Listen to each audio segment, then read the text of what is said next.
কিশোরগঞ্জ সদর উপজেলার করিমগঞ্জের বাসিন্দা শামীম। একসময় তিনিও ছিলেন আর 10 জন যুবকের মতোই কর্মসংস্থানের সন্ধানে থাকা একজন বেকার যুবক। প্রচলিত চাকরির পেছনে না ছুটে তিনি খুঁজছিলেন এমন এক পথ যেখানে নিজের মেধা ও অল্প পুঁজি খাটিয়ে সমাজে উদাহরণ সৃষ্টি করা যায়। হঠাৎই তিনি ফেসবুকের মাধ্যমে জানতে পারেন অল্প বিনিয়োগে একজন সফল উদ্যোক্তা হওয়ার সম্ভাবনার কথা। সে স্বপ্ন বুকে নিয়ে এবং মাত্র 60,000 টাকা পুঁজি করে শামীম ক্রয় করেন একটি ফাইবার মেশিন। আর এই সিদ্ধান্তই বদলে দেয় তার জীবন এবং খুলে দেয় বেকারত্ব দূরীকরণের এক অভিনব সম্ভাবনার দ্বার। শামীমের উদ্যোগের সবচেয়ে চমকপ্রদ দিক হলো এর কাঁচামাল নির্বাচন। তিনি তার ব্যবসার জন্য বেছে নিয়েছেন পরিবেশের জন্য ক্ষতিকর ও পরিত্যক্ত সামগ্রী, যেমন ফেলে দেয়া কলা গাছ, কচুরিপানা এবং আনারসের পাতা। এলাকা জুড়ে পড়ে থাকা এসব অপ্রয়োজনীয় জিনিস সংগ্রহ করে তিনি ফাইবার মেশিনের সাহায্যে তা থেকে তৈরি করছেন উচ্চমানের সুতা।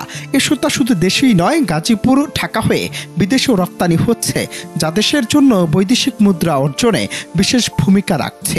এই অভিনব পদ্ধতি একদিকে যেমন পরিবেশ পরিচ্ছন্ন রাখতে সাহায্য করছে, তেমনি অন্যদিকে অর্থনৈতিক মূল্যহীন সামগ্রীকে পরিণত করছে মূল্যবান সম্পদে। কচুরিপানা আর কলা গাছ থেকে যে সুতা তৈরি হয় এটা কিন্তু আগে কোনোদিন দেখতাম না, আমরা কল্পনাও করতাম না। কিন্তু ইউটিউবে দেখে পরে আস্তে আস্তে আমরা ভাবলাম যে এটা কি, আশ্চর্য হইলাম প্রথম অবস্থা। পরে আস্তে আস্তে খোঁজখবর নেওয়া পরে মেশিন আসলো এবং কলা গাছ এবং এই কচুরিপানা থেকে সুতা তৈরি হইলো। দেখে পরে তো দেখলাম যে না, এটা একটা ভয়ঙ্কর চাহিদা, আশ্চর্যজনক বিষয়।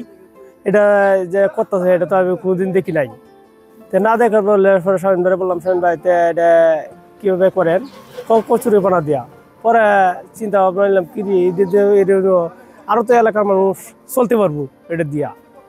শামীমের এই ফাইবার তৈরির প্রক্রিয়াটি তার এলাকায় ব্যাপক আগ্রহের সৃষ্টি করেছে। দূর দূরান্ত থেকে মানুষজন তার মেশিনের কার্যক্রম এবং পরিত্যক্ত কলাগাছ থেকে সুতা তৈরির জন্য দৃশ্য দেখতে ভিড় করছেন। স্থানীয় সমাজ এবং অর্থনৈতিক বিশ্লেষকরা মনে করছেন শামীমের এই অভিনব উদ্যোগ দেশের বেকারত্ব দূরীকরণে এবং যুব সমাজকে স্বাবলম্বী করতে একটি অত্যন্ত গুরুত্বপূর্ণ ভূমিকা পালন করতে পারে। জি, আমরা এটা আসলে নিয়ে যাই না এখান থেকে, এটা আমরা কুরিয়ারের মাধ্যমে পাঠিয়ে দিই। তারপরে উনি দেখে তারপরে দাম দর করে আমাদেরকে টাকা দিয়ে দেয়। আর এটার প্রসেসিং হচ্ছে, প্রথমে আমরা এই কচুরিপানাগুলা নালা থেকে তো সংগ্রহ করি এবং কলা গাছ বাগান থেকে সংগ্রহ করি, করে আনে তারপরে মেশিনের মাধ্যমে আমরা প্রসেসিংটা করি। এইভাবে আমরা প্রসেসিংটা শুরু হয় আর কি। এটা বিভিন্ন রেটে হয়, এটা লম্বার সাথে দাম এবং কোয়ালিটির উপরে ডিপেন্ড করে। তো এটা 300, 450, 500 টাকা পর্যন্ত কেজি আছে আর কি। আসলে আমি অনেক দিন যাবৎ বেকারই ছিলাম, তো বেকার থাকার কারণে যে ইউটিউবে গাড়াগাড়ি করতে করতে একদিন দেখলাম যে একটা ইউটিউব যে কলা গাছ থেকে এবং কচুরিপানা দিয়ে সুতা হয়। তো সেখান থেকেই মানে মূলত আগ্রহটা প্রকাশ হয়েছে আর কি, আগ্রহ করলাম। তো তারপরে থেকে যোগাযোগ করে মেশিনটা নিয়ে আসলাম। হ্যাঁ, এটা বেকারদের জন্য অনেক ভালো হবে, কারণ এটা বৈদেশিক মুদ্রা এনে দেয়। তো যারা কোনো কর্ম নাই সে কাজটা সে করতে পারে। কিশোরগঞ্জের শামীম দেখিয়ে দিলেন উদ্যোক্তা হওয়ার জন্য কোটি টাকার প্রয়োজন নেই, প্রয়োজন শুধু একটি কার্যকর ধারণা, সাহস এবং অক্লান্ত পরিশ্রম। তার কলাগাছ ও কচুরিপানার ফাইবার তৈরির গল্পটি আমাদের দেশের তরুণ সমাজের জন্য এক উজ্জ্বল উদাহরণ। দেশের অর্থনৈতিক সমৃদ্ধি অর্জনের জন্য যুব সমাজকে চাকরির পেছনে না দৌড়ে এই ধরনের সম্ভাবনাময় শিল্পে মনোযোগ দিতে হবে।